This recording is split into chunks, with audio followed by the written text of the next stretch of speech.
We start looking this distinction between, oh, this guy is performing or this guy is not performing, and might be just dancing and showing some results, but those are not true results. He might be camouflaging or he might be doing something.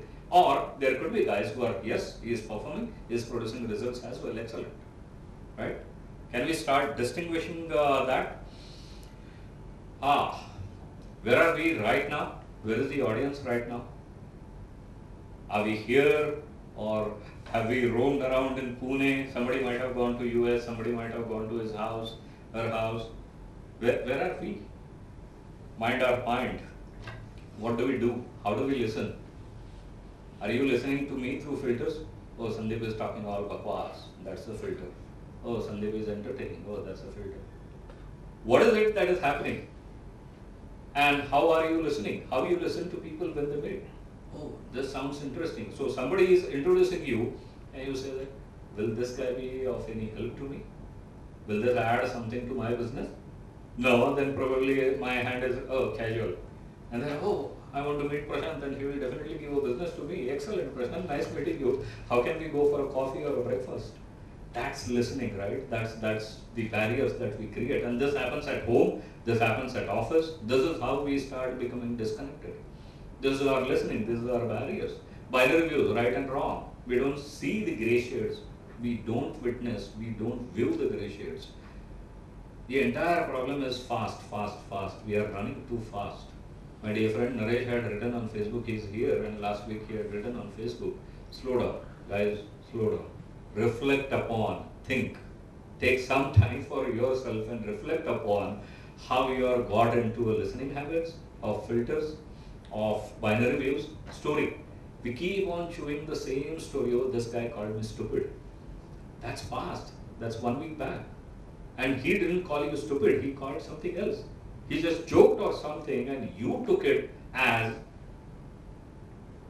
he said, I am stupid. And last 1 week I'm sitting on that. That guy is, I don't know, he's enjoying or he's doing something else. My productivity is gone, my performance is gone. I'm just thinking, what am I doing? And this is story. This is story. What happened, happened. What happened is in the past. We keep on chewing that. This happens more at home. What happens between husband and wife? What happens when the kids start growing up? What happens in the organization? How is our boss? How are our subordinates? How are our colleagues? How is our CEO? Everything we have a story. We have a story, good, bad, ugly. And we keep on dancing and playing around those stories. Right? Let it go. Let it go. That's what. Think. Our mind is cluttered. Our mind is too restless. And what happens? Where are you? Always in the past, present or future. Bad memories of the past linger around about situation, about people, about our own decisions, about our own failures. They keep on bothering you. They keep on bothering you constantly. And future, uncertain future. What would that happen? What would that be? How would it be? Can I do this? Can I do that? Where are we? We are never ever in present. Start thinking. Start thinking, where are you right now? Where the mind is wandering. What is happening? Are you judging what I'm telling? Are you trying to understand what I'm telling? Are you reflecting? Are you seeing things in your life, in your organization? Where are you? Are you present here, or you are in your past, or you are in your future? I can tell you that just getting this one difference can drastically alter your life. I have experienced that. I have many people with me who have started living this kind of life. Just being present, It is not easy. You become restless, you go into past, you go into future, you become angry. What brings you back is just being present. One single answer to reduce your stress. Where the stress comes from? Stress comes from your past, stress comes from your future. I have to do this, I have to rush, I have not completed this task, I have to do that. How can I am going to earn money? How can I am going to buy another car, another this thing, all futuristic things, wish list. And then something from a father, this guy is really notorious and this guy is going to create trouble for me. My employees don't cooperate, my employees don't support. They don't understand what I'm trying to create. They don't understand what I'm trying to tell them. All stories, everything, we are not present. What is happening? We are not really getting into action. Action is only there in present. Try to reflect upon this. Try to see this. Action is not in the past. Action is not in the future. Action is only in the present. Right? Just think of it. Yesterday, if I would have thought somewhere around 4 o'clock, 5 o'clock, oh, tomorrow is the session and I am not ready. I don't have the presentation. I don't know what am I going to talk about. And I would have remained there and there and there and know what am I going to do.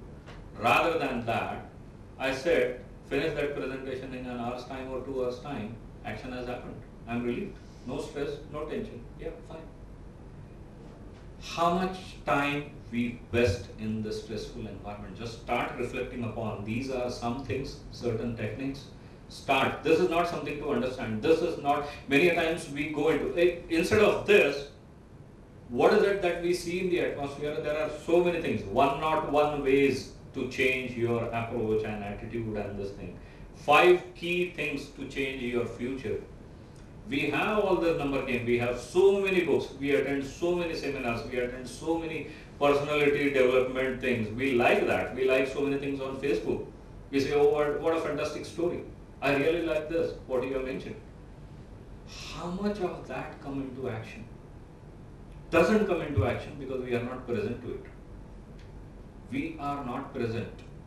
We just like it and leave it and drop it because we are busy either in our own past or in our own future. Right? We are not present. Just be present. What am I doing? What am I doing? What am I doing?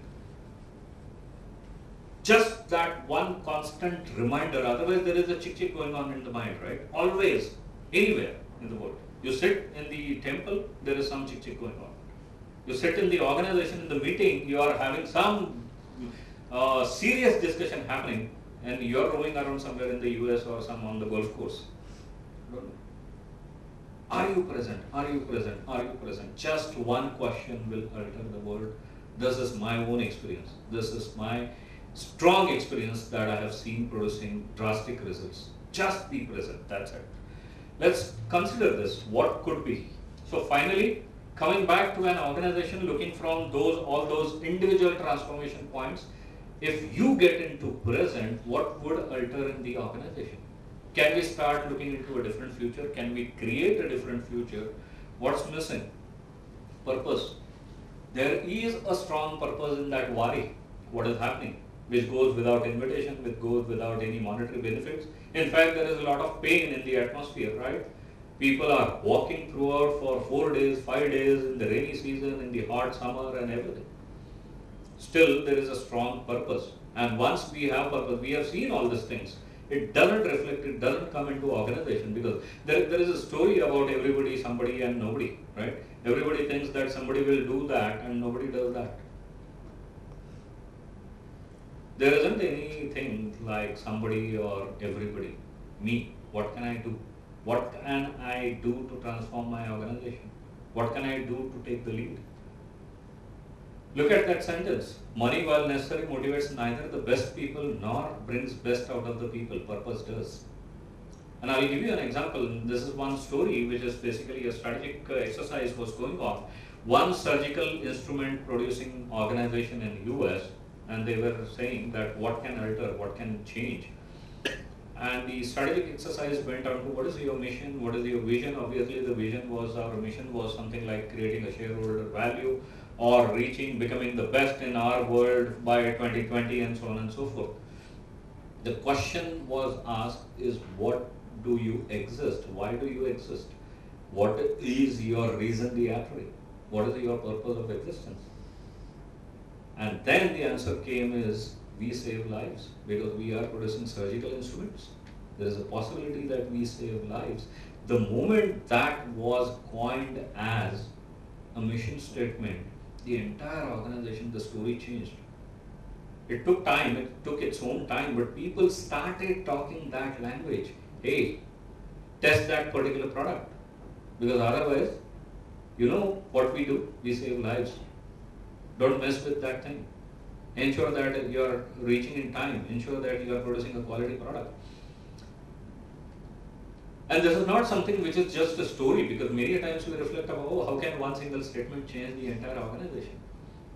One of my colleagues in Barclays, and he earlier was with Tesco, and he told me this same stuff in a different fashion. He said that, you know what, the atmosphere at the support center, we were 24/7 supporting the Tesco shops in UK. And the language there was, if we don't fix this bug, if we don't come out of this production problem, somebody in UK is not going to get milk to feed his or her baby. That was the language happening on the production shop. That was the urgency, that was the purpose that everyone was working. I was really zapped. Can this happen? Yes, it happens. It happens in the organizations where they really think about a purpose, where they really talk about a purpose. Look at this, which I have mentioned. I spoke about this. CEO is resting, is envisioning, CEO is calm, management team has slowed down, no more multitasking. Focus, one at a time. Just look at it. And I was crazy. I was master of multitasking, let me tell you, when I used to work, and I used to take pride in that. I used to 10 things at a time, as if like Goddess Durga. You know, I had 10 hands, and I used to enjoy that. And I don't understand later on how much that has drained my energy, how much that has pulled out me out of my creative abilities and thinking differently, talking to people, remaining calm. That multitasking I used to bring home. What? Not the multitasking, the strain, the stress. And then my family was witnessing single task. Sandeep, anger, bang, bang, bang. That's it. That was me. Before I really stopped multitasking. Focus, one at a time. No more multitasking. I will do all those 10 things if I get transformed, if I remain present. What I want to do now, I am 100% present. Give to action rather than thinking. So think about an organization, think about your future, think about what you are going to do for your organization, how you are going to create shared value. Organization structures, now I am going to rush a little bit, mindful of the time. Look at whether this is possible. We have a hierarchical structure. Do we have circles? Do we have kind of integrated circles rather than hierarchical structures? Yes, hierarchy might still be required, reporting lines might still be required. How does the organization look like if it is integrated circle? Today, if you look at it, people on the right hand side is at the core, at the center. Today the organization hierarchical structure is not like that. The CEO is at the center. Leadership team is at the center. Management team dances around the board or dances around, circles around the leadership team. Support services circles around management, and finally people are the final layer. Can people be at the center? Can humans be at the center? What change it will bring in? These are all possibilities. Then look at specifics. Strategies, what those would be. Can we have a magnanimous goal? Humans at the core. What is possible is the language of strategies. What will happen? Support functions. How can I support you? Rather than talking about that's not my job. I have heard many times. Oh, I'm into HR, that's not my job. I'm into finance, I'm into support, that's not my job. Nobody says, leave it to me. I'll take care of that. Very rare, very seldom, right? Delivery, interconnected, common goal, total ownership. CO is fun and freedom. I don't know whether you guys have read the Nissan story. Their design factory in US is on some hilltop, an isolated place. There is a tennis court, and there are a lot of games in there, and people continuously play games and all that. What is it? Design that they are creating. What does it require? It requires serenity, it requires calm, it requires fun. At your best, when you are able to be more creative, when you are relaxed, right? Read that story of Nissan design factory in US. This is something which I want to reflect upon, and this I see. The more I read in the Western world, this is what is happening. Look at, they are getting into our past, which is of respect for knowledge, open culture. See us in the court. In our old tradition, Raja, king, used to have a seer in his court, right? He is the advisor. Lot of people, Ramcharan, he is coached to make